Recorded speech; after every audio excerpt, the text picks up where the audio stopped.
নমস্কার বন্ধুরা, বাংলার ইনভেস্টর ইউটিউব চ্যানেলে আপনাদের সকলকে স্বাগত জানাই। প্রথমবার চ্যানেলে এসে থাকলে অবশ্যই চ্যানেলটা সাবস্ক্রাইব করে রাখবেন এবং তার সঙ্গে সঙ্গে পাশে থাকা বেল আইকনটা টিপে অল অবশ্যই সিলেক্ট করে রাখবেন। আজ বিএসসি সেন্সেক্স 0.33% পড়ে বন্ধ হয়েছে এবং নিফটি সেটা 24,945-এর বন্ধ হয়েছে, প্রায় 74 পয়েন্ট পড়েছে। তবে যদি খারাপ বিষয়টা দেখেন, 25,000-এর নিচে বন্ধ হয়েছে, আর 25,000টা একটা স্ট্রং রেজিস্ট্যান্স জোন ছিল। সেই হিসেবে যদি দেখেন, এরপরে যদি কোনো খারাপ খবর আসে তাহলে এই ভারতীয় শেয়ার বাজার আরো নিচে যেতে পারে। এরপরে যে আমেরিকান মার্কেট, সেগুলো একটু দেখে নেবো। আমেরিকান মার্কেট খুলে গেছে। ডাউ জোন্স দেখতে পাচ্ছেন বর্তমানে 18 পয়েন্ট নিচে ট্রেড করছে এবং নাসড্যাক সেটা প্রায় 0.5%-এর নিচে ট্রেড করছে। তো কি কারণের জন্য আমেরিকান শেয়ার মার্কেট আগে পড়েছে? এখানে দেখতে পাচ্ছেন মুডি যে রেটিং এজেন্সি আছে, সেটা ইউএস এর রেটিং সেটা কমিয়ে দিয়েছে। ইউএস এর আগে ক্রেডিট রেটিং ছিল AAA, যেটা কমিয়ে করেছে AA1। আর এই কারণের জন্যই ইউএস এর যে 30 বছরের ট্রেজারি ইল্ড সেটা প্রায় 5%-এর কাছাকাছি জাম্প করেছে, এবং যেটা যে কোনো দেশের পক্ষে খুব খারাপ। আর কি কারণে ক্রেডিট রেটিং কমিয়েছে? কারণ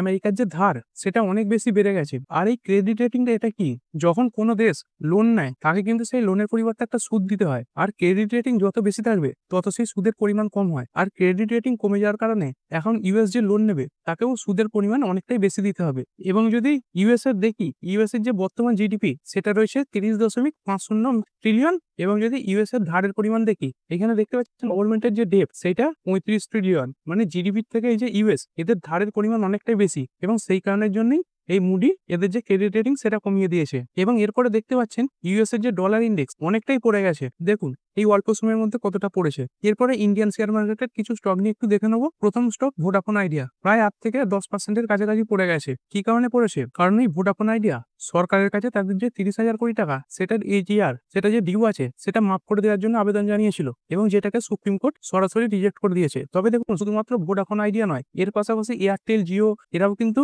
এই আবেদন জানিয়েছিল। তবে ভোডাফোন আইডিয়া স্টকটাই কেন পড়লো, বাকি স্টকগুলো কিন্তু পড়েনি? কারণ ভোডাফোন আইডিয়া যদি দেখি, কোম্পানির যে নেট প্রফিট সেটা দেখুন মাইনাসে চলছে, মানে কোম্পানি লসে চলছে। বাকি কোম্পানিটা তো এই এরিয়া সেটা মিটিয়ে দিতে পারবে, কিন্তু এই কোম্পানিটার মিটিয়ে দেওয়ার ক্ষমতা নেই। তো সেই কারণেই এই ভোডাফোন আইডিয়া স্টকটা আজকে পড়েছে। এরপরে যদি দেখি জোডিয়াক এনার্জি, এই স্টকটা দেখতে পাচ্ছেন শুরুতেই আপার সার্কিটে খুলেছে, প্রায় 20% আপার সার্কিট লাগিয়েছে। তো কি কারণে? কারণ এই কোম্পানিটা তাদের যে কোয়ার্টার রেজাল্ট সেটা পেশ করেছে, এছাড়া ডিভিডেন্ড দিয়েছে। এবং আজ মার্কেট শুরুর আগে প্রায় 0.34 মিলিয়ন ইকুইটি হাত বদল হয়েছে, এবং যার আনুমানিক মূল্য 1.1 কোটি টাকা। তো এত বড় ডিল হওয়ার কারণে স্টকটা আপার সার্কিট লাগিয়েছে। কোম্পানির যদি প্রফিট আফটার ট্যাক্স দেখি, সেটা ইয়ার অন ইয়ার 66% বৃদ্ধি পেয়েছে, যেটা আগের বছর সেম কোয়ার্টারে ছিল 5.67 কোটি টাকা, সেটা বেড়ে হয়েছে 9.4 কোটি টাকা। এছাড়াও কোম্পানিটা এক একটা শেয়ার পিছু 75 পয়সা করে ডিভিডেন্ড দেওয়ার কথা ঘোষণা করেছে। এর পরের স্টক প্রোটিন ইগভ টেকনোলজি লিমিটেড। এই স্টকটা দেখতে পাচ্ছেন সোজাসুজি 20% লোয়ার সার্কিটে খুলেছে এবং লোয়ার সার্কিটেই বন্ধ হয়েছে। তো এই লোয়ার সার্কিটে বন্ধ হওয়ার কারণটা কি? কারণ দেখতে পাচ্ছেন প্রোটিন গভর্নমেন্ট, এই যে কোম্পানিটা আছে, এরা সরকারের যে প্যান 2.0 এই প্রজেক্টের জন্য শর্ট লিস্টেড হয়নি, মানে সিলেক্ট হয়নি। আর এই কোম্পানিটা দেখতে পাচ্ছেন প্রোটিন গভর্নমেন্ট, এইটা কি কাজ করে থাকে? এইটা প্যান কার্ডের যে সার্ভিস সেটা প্রোভাইড করে থাকে।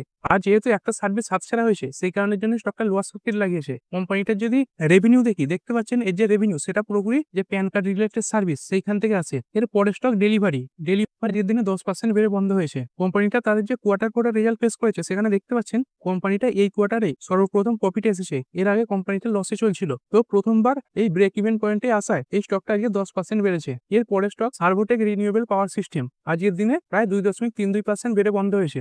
এর পেছনে কারণ হচ্ছে ইলন মাস্কের যে বাবা, তিনি জুন মাসে এই যে সার্ভোটেক পাওয়ার এর ফ্যাক্টরিতে ভিজিট করতে আসছেন, এবং যার মাধ্যমে আলোচনা হবে এই কোম্পানির যে রিনিউয়েবল এনার্জি এবং ইভি চার্জিং সলিউশন আছে সেইগুলো বিদেশে এক্সপোর্ট করার। এর পরের স্টক আদানি গ্রুপের কোম্পানি নিউ দিল্লি টেলিভিশন বা এনডিটিভি, আজকের দিনে 13.4% বেড়ে বন্ধ হয়েছে। কোম্পানির যদি ট্রেডিং ভলিউম দেখি, দেখতে পারেন আজকের দিনে কোম্পানির যে ভলিউম সেটা অনেকটাই বেড়েছে, তো সেই কারণেই এই স্টকটা বেড়েছে। তবে যদি পুরোনো ইতিহাস দেখি, এই এনডিটিভি স্টক এরকম বাড়তে থাকে, কিন্তু তাদের যে বিটি সেটা কিন্তু ধরে রাখতে পারে না, আবার নিচে পড়ে যায়। এরপরে বিএসসি লিমিটেড এবং সিডিএসএল এই স্টকগুলো ভালো পারফর্ম করেছে, কারণ মার্কেট আস্তে আস্তে উপর দিকে আসতে থাকছে এবং নতুন নতুন অনেক ডিম্যাট অ্যাকাউন্ট খুলছে। তো সেই কারণের জন্য এই স্টকগুলো ভালো পারফর্ম করছে, এবং ট্রেডিং যে ভলিউম সেটাও অনেক বেড়েছে। এরপরে যদি নেভি সেক্টর এবং ডিফেন্স সেক্টর দেখি, দেখতে পাচ্ছেন মাঝগাঁও ডক, এটা প্রায় 2.5%-এর উপরে পড়েছে। তারপর কোচিন শিপইয়ার্ড, এটাও 2.5%-এর কাছাকাছি পড়েছে। এবং হিন্দুস্তান এরোনটিক্স, এই ডিফেন্স সেক্টরে কাজ করা কোম্পানিটা, এইটাও 2%-এর উপরে পড়েছে। মানে বেশিরভাগ ডিফেন্স সেক্টরই আজকে একটা প্রেসার লক্ষ্য করা গেছে। দেখুন অল্প দিনেই কিন্তু 20 থেকে 30% পর্যন্ত রিটার্ন দিয়েছে, তাই সেখানেই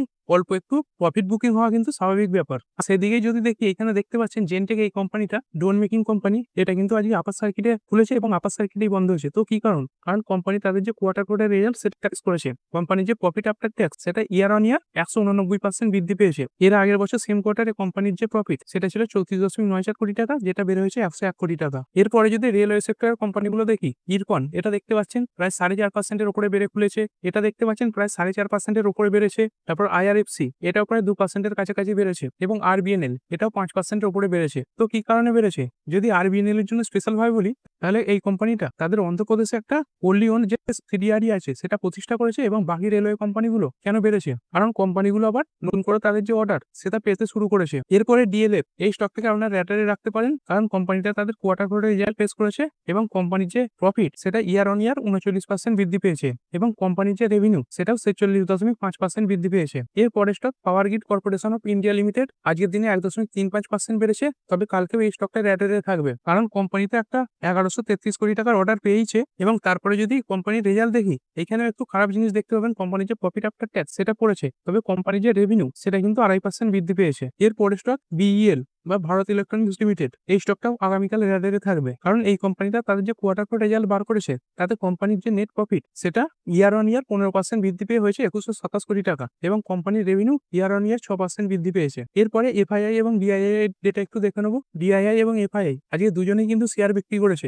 DII প্রায় 237 কোটি টাকার মতো শেয়ার বিক্রি করেছে এবং FII 525 কোটি শেয়ার বিক্রি করেছে। এরপরে যদি গোল্ড দেখি, 10 গ্রাম 24 ক্যারেট গোল্ড এই মুহূর্তে 96,710-এর কাছে ট্রেড করছে।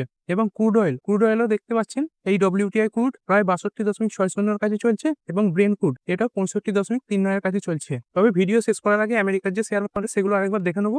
এখানে দেখতে পাচ্ছেন ডাও জোন্স সেটাও কিছুটা হলে লাল নিশানে চলছে, কিন্তু নিচে থেকেই কিন্তু অনেকটা রিকভারি করে ফেলেছে। এবং নাসডাক যে আছে সেটাও একবার দেখে নিই, নাসডাকও দেখতে পাচ্ছেন প্রায় 0.5%-এর কাছাকাছি নিচে চলছে। তো আমেরিকান মার্কেটের ক্লোজিং কেমন থাকছে সেটার উপরও কালকে ইন্ডিয়ান যে মার্কেটের ওপেনিং সেটা নির্ভর করবে। তো ঠিক আছে বন্ধুরা, আশা করছি ভিডিওটা আপনাদের ভালো লেগেছে। আপনি চাইলে এটাকে লাইক এবং শেয়ার করতে পারেন। আর শেয়ার মার্কেট সংক্রান্ত ডেইলি নিউজ আপডেট পেতে চ্যানেলটা সাবস্ক্রাইব করে রাখবেন এবং পাশে থাকা বেল আইকনটি টিপে অল অবশ্যই সিলেক্ট করে রাখবেন, যাতে পরবর্তী ভিডিওর নোটিফিকেশন আপনার কাছে সময় মতো পৌঁছে যায়।